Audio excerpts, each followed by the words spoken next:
Gender-based violence continues to devastate families and communities across Guyana, with recent cases once again highlighting how domestic disputes can turn deadly, claiming the lives of both women and men. Despite stronger laws, national hotlines, and increased awareness, the numbers remain troubling, revealing that too many people are still trapped in the cycles of abuse and control. This week on Sources, we examine the deep-rooted causes of gender-based violence, the support systems in place, and the ongoing fight to protect all victims, regardless of gender. Chief Executive Officer of the Women and Gender Equality Commission, Renata Chuck-A-Sang, joins us this week to discuss where progress is being made and what more needs to be done to make homes and relationships safer for everyone.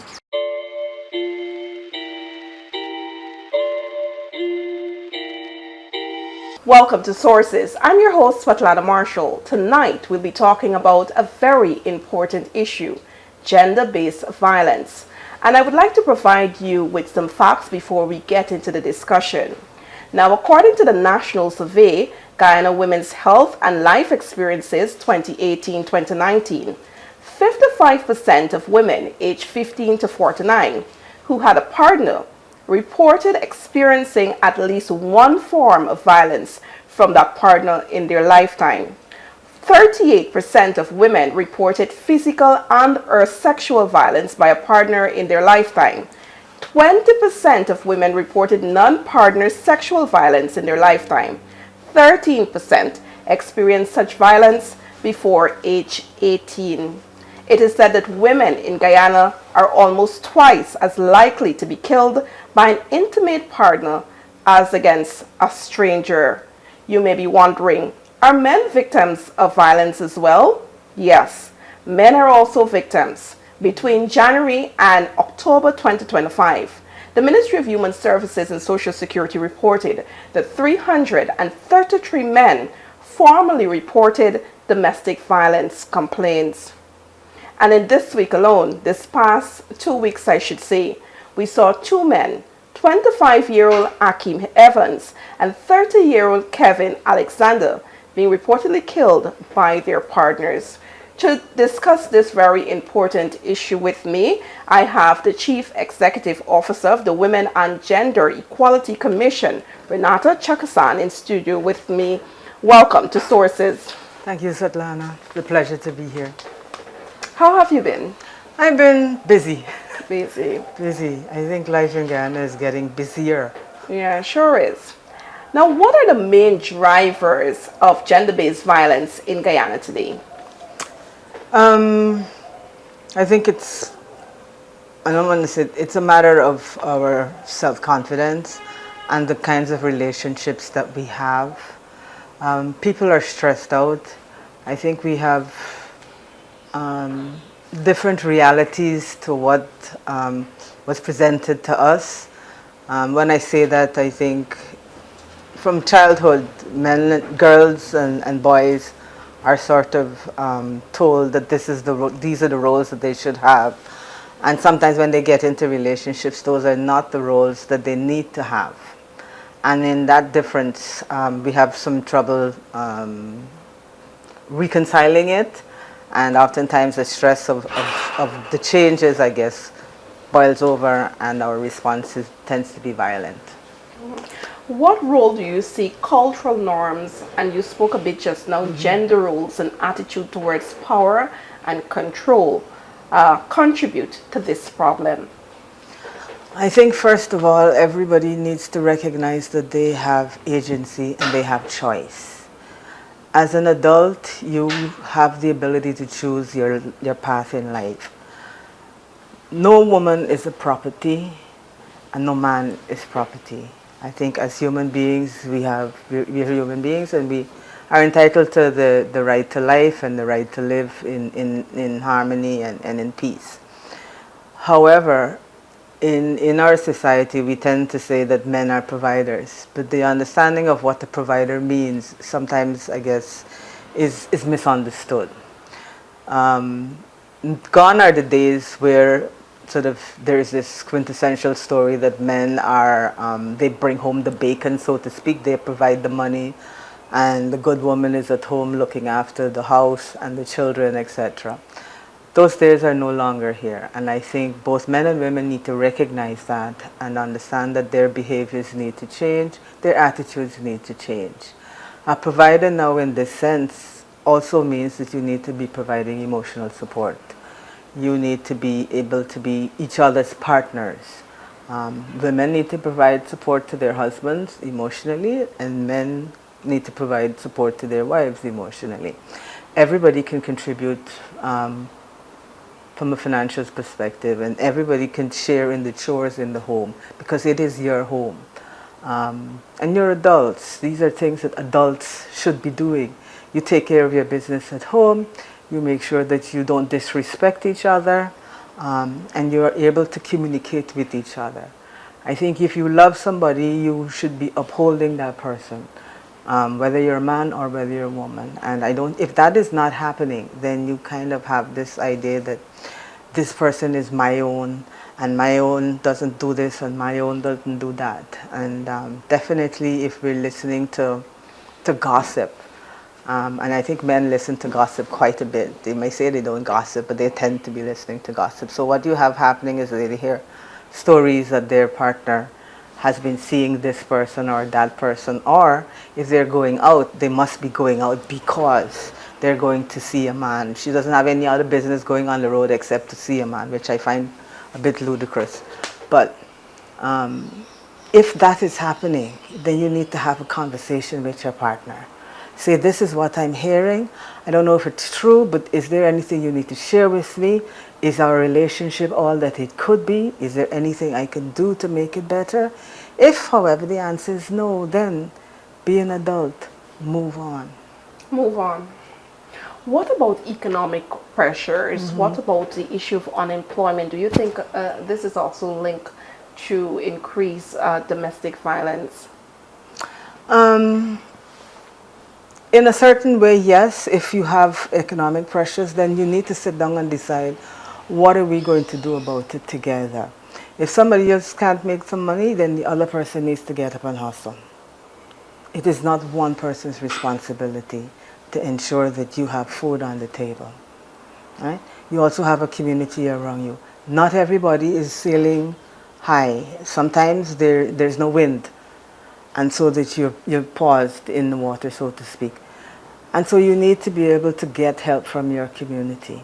The Ministry of Human Services has a difficult circumstances unit, which allows you to get some short-term help. Once you apply, you fill out the requisite criteria, you can get some assistance. There's also the job bank, which will allow you to get jobs. There is training that the Ministry of Human Services does, particularly for women, but not only for women, where you can reskill or upskill yourself so that you are more employable. We are in a new economy in Guyana. There's lots of things happening. People have much more money. Therefore, there's a greater need for services. And so if you ask anybody right now, nobody can find a plumber, a carpenter, electrician, somebody to do the landscaping, etc.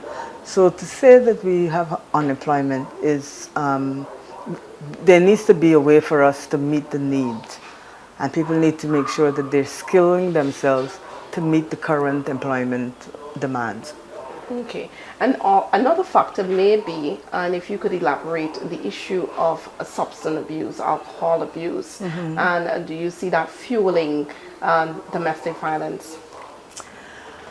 In some instances, yes. The abuse of alcohol or the abuse of other substances alters the mind. And in altering the mind, you will behave in a way maybe that you would not behave if you are not under the influence of a substance. It does mean, however, that we need to be able to get these persons help. You have to recognize that being susceptible to abusing substances is a disease, and we need to make sure that those persons get into help. The Ministry of Health has now a mental health unit, and they have we have a new Mental Health Act, and we're certainly in a position right now to offer much more services than we were before. And then also on the substance abuse, we have a number of agencies that are dealing with this, including the Ministry of Health. However, on top of all of that is that we need to have persons recognize that people in our communities need help and be able to walk them to the help or match them with the help that they need. I think yesterday, or was it, it's earlier this week, there was a story of a guy who died, I think, in Grove, and the story read that he was the village drunk.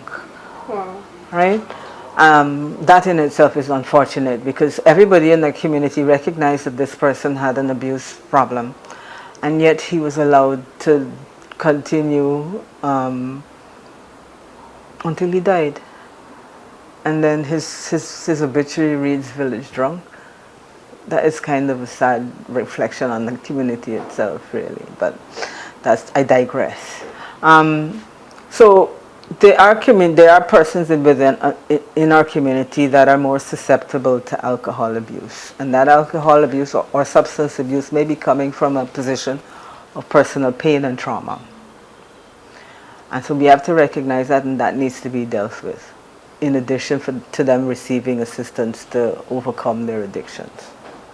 And that brings me to the point of counseling. Mm-hmm. How important is it for couples to go through counseling should they encounter difficulties, challenges, and they may, or even for themselves, they may be an alcoholic, or they may be experiencing some past, being affected by past trauma. How important is counseling in all of this, in this fight against gender-based violence? So counseling is terribly important. However, in Guyana, I think we need to change our attitude towards counseling. There's counseling available at GRPA, there's counseling available from the mental health unit at the Ministry of Health. There's also counseling available through our churches, our mandirs, our mosques. So there are persons who are in those institutions who have been trained and who are available to do counseling. Your attitude, however, to accepting counseling has to be one of openness. But the thing about it, most importantly, is that people have to be aware that if you need help, be open to accepting said help. So when you're going to counseling and you have a mindset that I don't really need this, somebody dragging me to this, these people don't know me like I know me, kind of, and then you're not open to receiving the counseling in an appropriate way, then it's not going to work. And then so that reinforces the attitude that, this counseling is a waste of time. But my suggestion would be, if you find that your relationship is in need of an unbiased perspective, then please, by all means, go for counseling. It doesn't have to be somebody like you have a paid service, but you can certainly go to your church, your whatever your faith-based organization is, or you can speak to somebody whom you trust, who's an elder, who can just be your sounding board to listen to you and be able to allow you to express the thoughts that you have and to work things out for yourself. Counseling takes all kinds of forms, and it's up to you to find the form that is most appropriate for you. Okay. Now, Guyana has made strides with new legislation, including the updated Family Violence Act that was passed in 2024. Mm-hmm. What are some of the most important protection it offers? So one of the most important protections, the previous bill did not have a criminal code component. This new bill criminalizes activities. And what that means is that it applies additional penalties for the same offense if it doesn't happen once it happens in a domestic situation.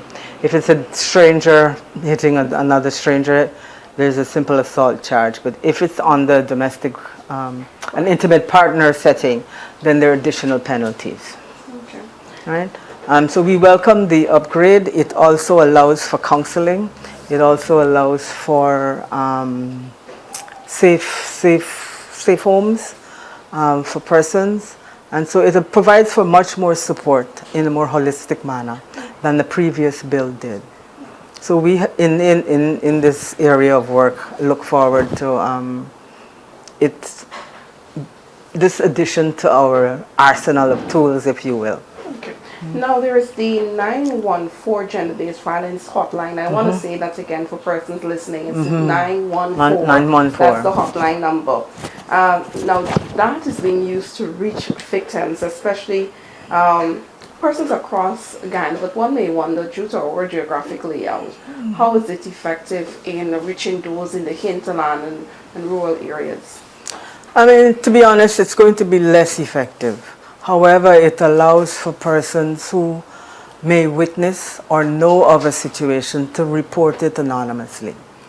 There's an app called iMatter, which is available. I mean, you can download it from the App Store, and that tells you what help is available in your community.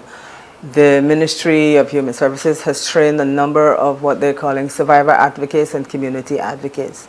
These persons have been trained in the legislation, and they know of the support pathways that are available in the community. So if you talk to them, you engage with them, they can tell you what your options are. And I think that goes a long way in case you are not next door to a police station or next door to a hospital or a health facility. You can still reach out. You can still reach out, you can still get help. It's 914. If somebody doesn't answer the first time, call again, because they're probably dealing with somebody on the line already. But certainly it's an additional tool in like I said, our arsenal of tools to help persons facing this scourge. Okay. What partnerships exist between the Commission, the police, and social services to ensure a coordinated response to victims? Okay. So I don't know if you've heard of the Spotlight Initiative. Yes, I do. So for the elimination of gender-based violence. So under that program, a lot of initiatives were started. So one of the things is this concept of case management.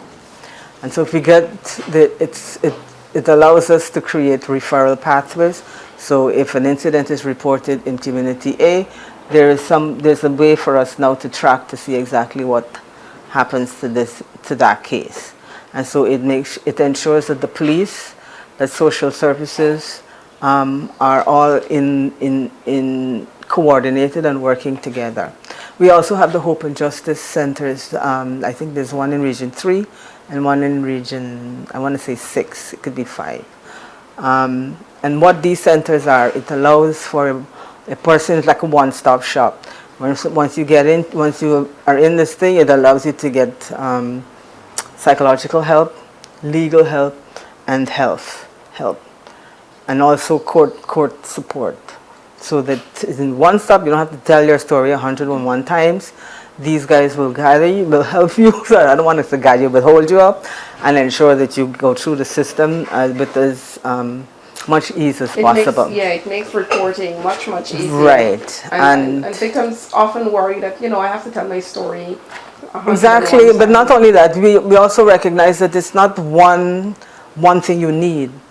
In this situation, you need a number of things. Yeah. You will need also if you're leaving a home where you weren't necessarily required to work, you have to be that. So they provide you with training to upskill you so that you can get employment or start your own business. Okay. All right? Now, oftentimes men feel as though they're left out of the conversation, or before, I remember covering stories where they say, men are afraid to come forward and say that they too are victims of gender-based violence. How are men and boys being included in the national conversations and prevention program? And this goes both ways, them as perpetrators and also as victims. Okay. The first thing I want to make clear is that all of the legislation regarding violence, gender-based violence, is gender neutral. So it doesn't say a woman must report or a man must be charged. Whoever's the offending person will be charged, whoever's the perpetrator will be charged, and whoever is the, for the want of a better word, victim, will receive the kind of support that they need. So once you get into that situation, you're treated depending on what is happening. Men have to have courage, really and truly, and go out and report. The police are obligated, and I can't say that enough, they are obligated to take your report. If you find that the service you receive from the Guyana Police Force is under par, you can make a report to the Office of the Director of Public Prosecutions. You can make a report to the Office of Professional Responsibility, I think it is. Both are in the same thing, and make a complaint on the police. And if failing that and you don't feel that you've gotten satisfaction, you can certainly come to the Women and Gender Equality Commission. We are there to take your complaints. The other thing is, if you don't find it comfortable, you can go to the Office of the Ombudsman. He's on Brick Dam, not too far from housing. And his responsibility is to hold government agencies accountable. Right? But definitely, so the Women and Gender Equality Commission has started to celebrate International Men's Day. I think this year would be our second formal observance of it. And in those gatherings, we tend to talk about what men need, what are the challenges that they do face. This year's theme is supporting men and boys. And as a result, we have an intervention from the Ministry of Health, their mental health unit, and some of the other guys who are dynamic speakers and role models. Men need to be able to talk to each other. Men need to be able to feel emotion. There is no crime against a man crying. And other men need to grow up and realize that men are human beings and therefore are entitled to be emotional, to feel pain and to express pain. They're, however, not entitled to give pain. Yeah. Right? Important to know. That's important. But one of the things we're trying to do is to get men to maybe come to a different understanding of what it means to be a man and to be able to, be the man that fits the current dynamic in our society. No longer does he have to go out and hunt. His physical strength is not necessarily the only thing that will get him through life. He has to have a top side. Yeah. Now, despite laws and public campaigns against, on the gender-based violence, domestic violence, cases remain high. And like I said, recently we saw 2 cases, and throughout the year we saw many cases of women also being killed at the hands of their partners. What are the biggest gaps in implementation?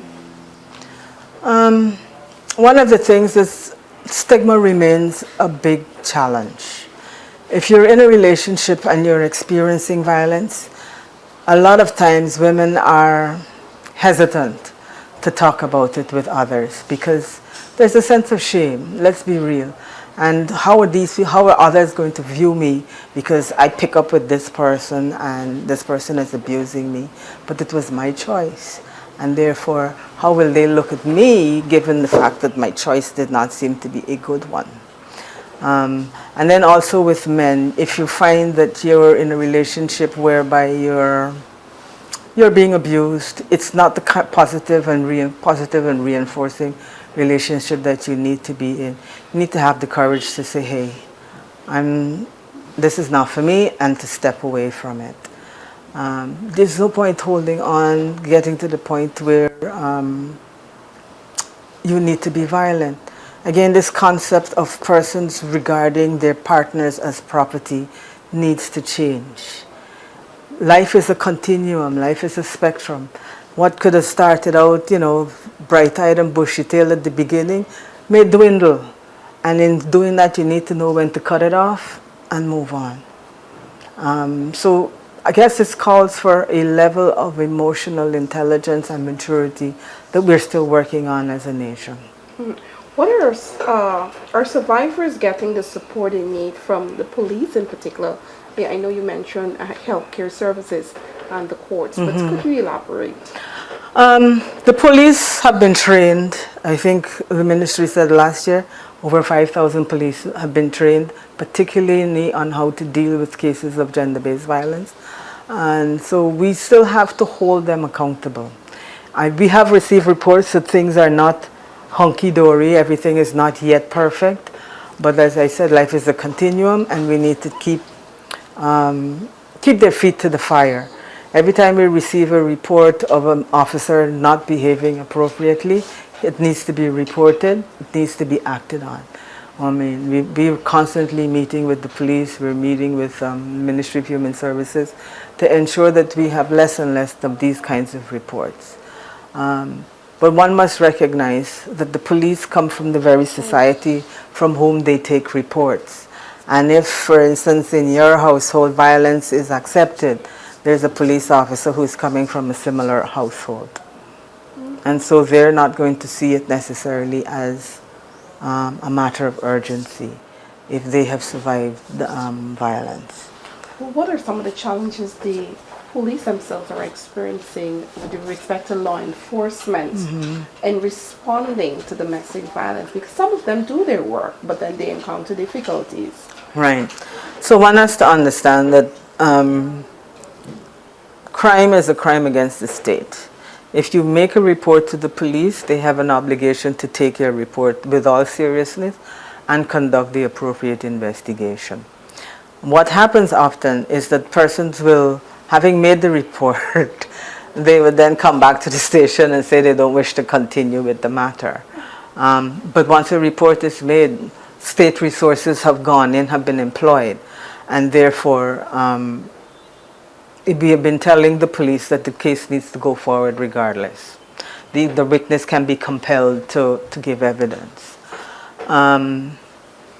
But in the courts, we've seen the case moving from the police station to the courts, but then they go and say, I wish not to proceed, or I wish not to lead evidence. Or Right. So what in those cases, if that is the case, then we have recommended, and the courts have taken us up on this, that both parties receive counseling. Okay. Right? And in some cases, what has happened, I think it's happened in Berbice, they were charged for the court's time. Yeah, so for they had wasting the court's time. So they had to pay for it. So I'm asking persons to be, to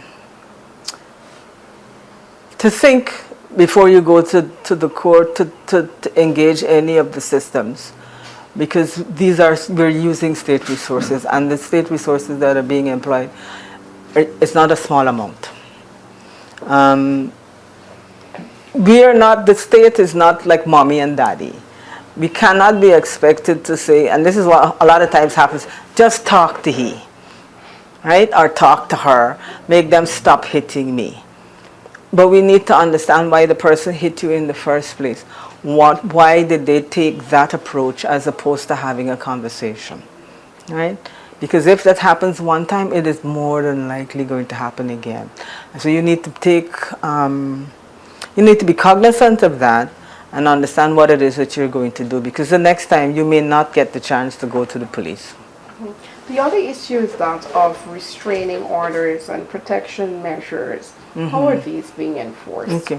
So an order of protection is given at the courts without charge upon request. And the victim, and I learned this the other day, the person who received that protection order is awarded the protection order must walk it to the police station, give them a copy. If not, the particular police station will not know. There is no process whereby once a protection order is issued, it goes to every station. Okay. The person has to they have to go and carry it to the police station and say, listen, I've received a protection order against X individual. These are the particulars of it. The other thing that the Family Violence Bill allows you to do is what is called an occupancy order. So say, for instance, you're living in the home and the abuser is also in the home. The occupancy order requires that the abuser vacate the home and that they still have to maintain that home. Right? The person with the children, the mother and the children, or whoever is the person who is not being abused, male or female, can get an occupancy order and be allowed to stay in the home. And whoever is supposed to maintain that home has to continue to maintain the home. Okay, that's good to know. And that's been in place since 1996. Well, hopefully it's being enforced fully now. It's always been enforced. People have to request it. These are civil matters. These are not criminal matters. These are civil matters. Awareness is key. And you have to understand this. The other thing that people need to understand, the police is not with you every step of the way. So that at any time you've got a protection order, you're walking down the street, the guy can stay from 100 feet away, which is what the protection order says, must stay 100 feet away. And if he fires a gun, he's complying with the protection order, but then you're still on the receiving end, right? I mean, you have to go back to what your mother said, take time to know them. Yeah, do your research. Do your research. Google is your friend. Facebook and all the social media platforms. Exactly. Now, what's being done to improve data collection and case tracking so we can measure the progress accurately? Right. So the police have now been equipped with computers. They've been taking data for a very long time. We are asking them to be a bit more detail-oriented with respect to how they're taking data. And so one of the things is that we're employing more and more software. So to gather the data and be able to have a look at the data to see where our hotspots are and who is doing what. Getting a profile, I guess a better profile of how violence is taking place, and then that will allow us, in theory, to tailor our responses better. So we've been tracking some data. It's difficult to get data in this country. I don't know. We have a very strange relationship with data and sharing of data. But we continue to try. We also have from the Ministry of Finance, there is a push to have all agencies collect their data sex disaggregated, i.e. we need to know who, male, female, every single record, male, female, and that is a beginning. And then we will, we're asking that we get the assistance of the Bureau of Statistics to ensure that all forms are tailored to meet this new, well, it's not a new requirement, but a requirement that allows us to better get gender statistics. So it's a work in progress. I'm not going to say it's easy, but in this region, it's not Guyana alone, but the entire region, we tend to not show up on those data dashboards that you see around the world, and that's something. I mean, I don't want us to collect data just for those dashboards, but we need to be collecting data so that our decision making is much better, much more nuanced and tailored to our needs. So it remains a struggle. Okay. What immediate actions or reforms you would like to see implemented to improve our overall response to gender-based violence? So one of the things we are dealing with is, first of all, the availability of counseling. So persons who are experiencing some sort of emotional upheaval, they feel that they need to talk with somebody who is unbiased, who will listen to them, that is more acceptable. If you feel you need some help, please go for it. We want to be able to, at the Commission we're doing something called parenting for parents of, parenting techniques for parents of adolescents. And the goal behind that is to try to eliminate what we're calling harmful social norms. So this idea that men are providers and women are nurturers, by design, by divine design, is something that is not necessarily true.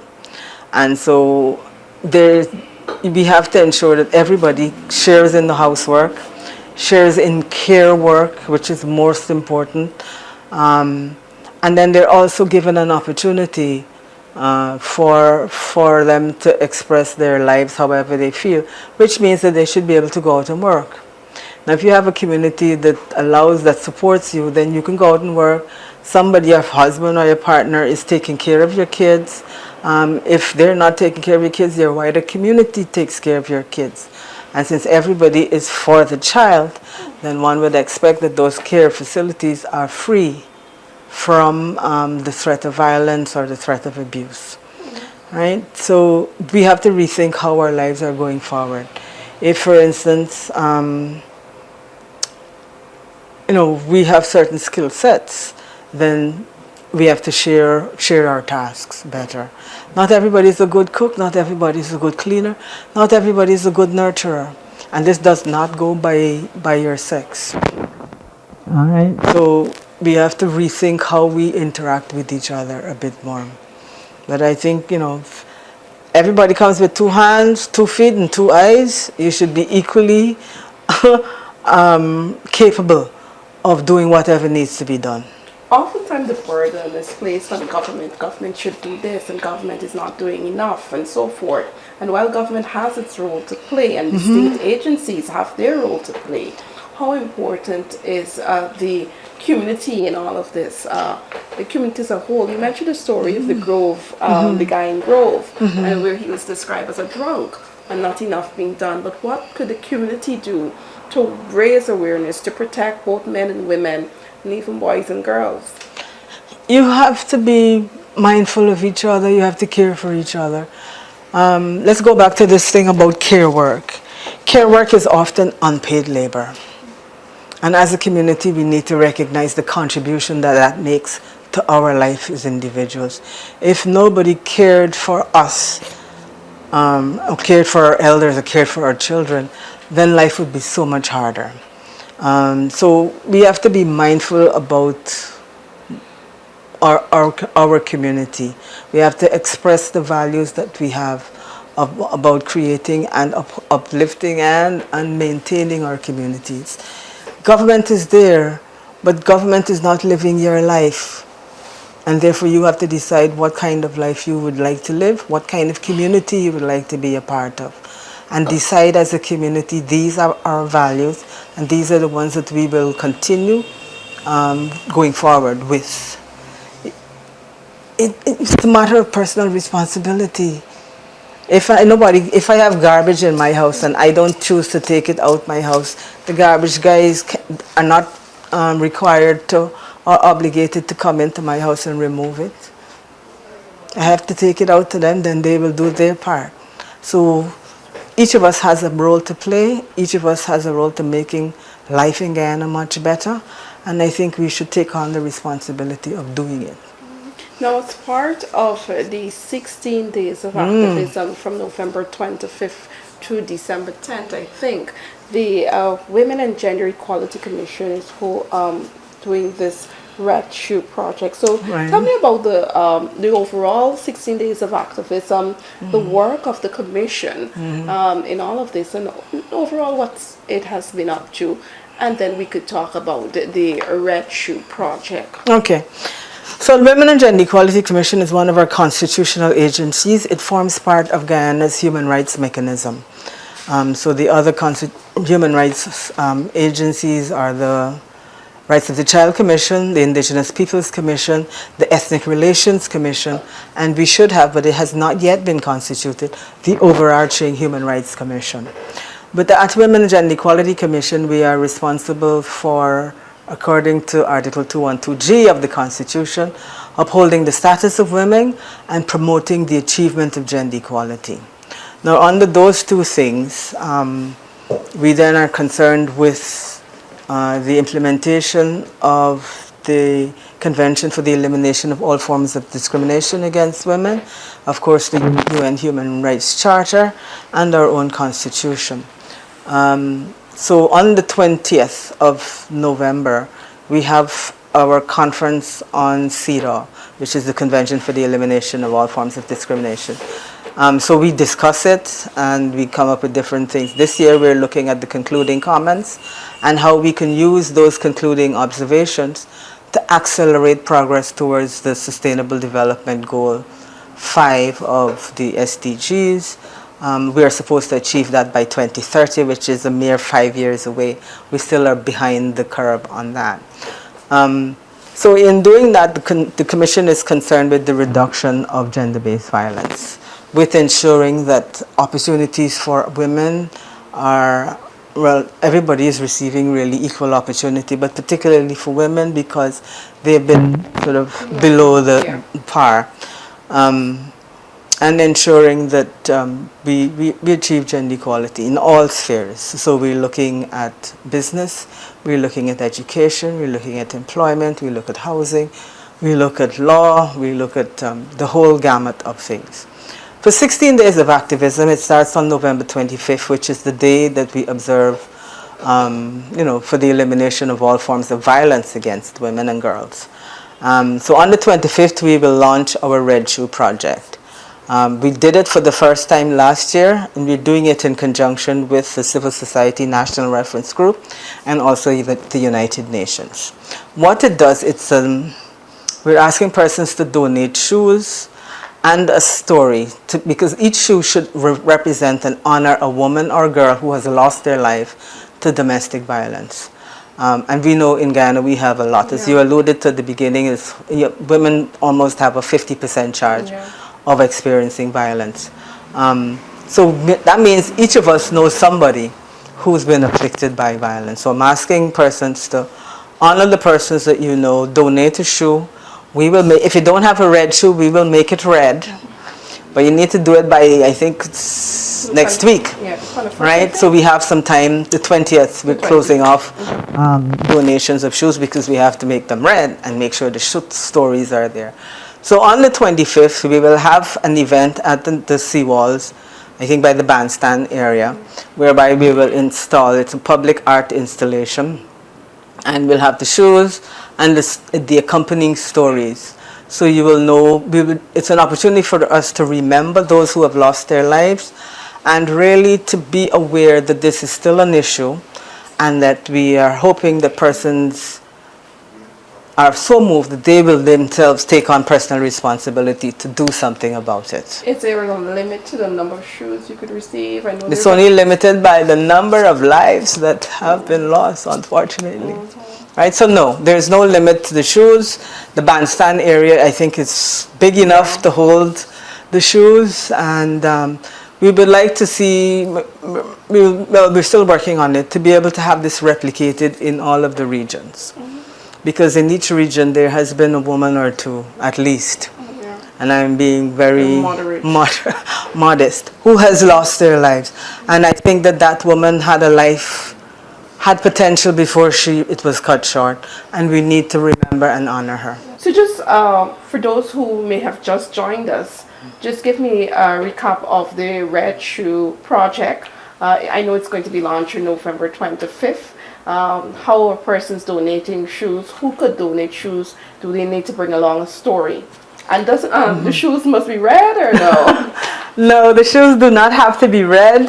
We will make them red. Each shoe is supposed to honor a woman or girl who's lost their life to domestic violence or gender-based violence or intimate partner violence, however you choose. What we would like to do is, if you're going to honor somebody, we need to know who you're honoring. So that's the reason for asking for the story behind the donation of the shoe. The shoes can be dropped off at the Women and Gender Equality Office. That is located at 66 Peter Rose and Naira Streets. It's in the same building. ERC is upstairs. We are on the ground floor. We're asking for donations to come in before the 20th of November, because as you said, we have to make them red, so we need some time. The actual art installation will happen at the seawall on the 25th of November. That is the day for the elimination of all forms of violence against women and girls. And it also is the day that kickstarts the 16 days of activism against gender-based violence. So that would be our first event for that period. We also have, we're going to be visiting some of the so we're doing this, a number of activities are happening, put on by various organizations. So one of the organizations, Civil Society National Reference Group, who is also a part of this Red Shoe project, in addition to the United Nations. We will be doing a film show, I think. I'm not sure, we're doing it at UG, and the date is still up in the air. We're asking also persons to, as you've done Orange Your World, to bring attention to the scourge of gender-based violence. So you can orange a corner, according to the Ministry of Human Services, orange a bench, wear orange for that period of time to remember the lives lost and to prompt people to make sure to take gender-based violence a bit seriously.